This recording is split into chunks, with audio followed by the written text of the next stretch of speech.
First of all, if you're going to talk about a revolutionary situation, you have to have people who are physically able to wage revolution, who are physically able to organize and physically able to do all that is done. Yeah, but the question is more, how do you get there? Do you get there by confrontation, violence? Oh, is that the question you were asking? Yeah. See, that's another thing. When you talk about a revolution, most people think violence, without realizing that the real content of any kind of revolutionary thrust lies in the principles and the goals that you're striving for, not in the way you reach them. On the other hand, because of the way this society is organized, because of the violence that exists on the surface everywhere, you have to expect that there are going to be such explosions. You have to expect things like that as reactions.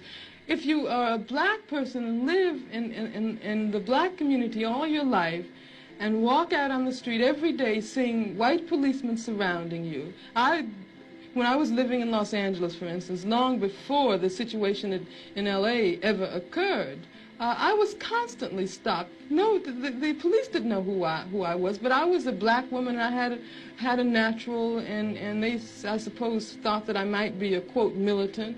And when you live under a situation like that constantly, and then you ask me, you know, whether I approve of violence.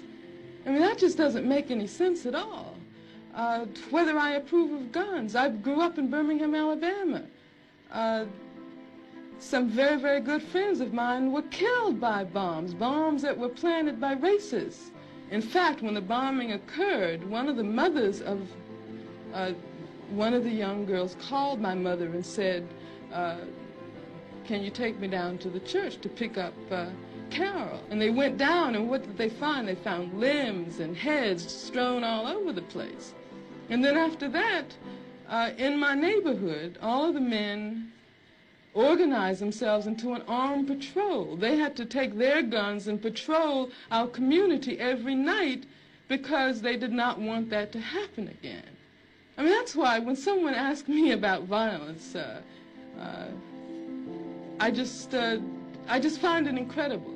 Because what it means is that the person who's asking that question has absolutely no idea what black people have gone through, what black people have experienced in this country since the time the first black person was kidnapped from the shores of Africa.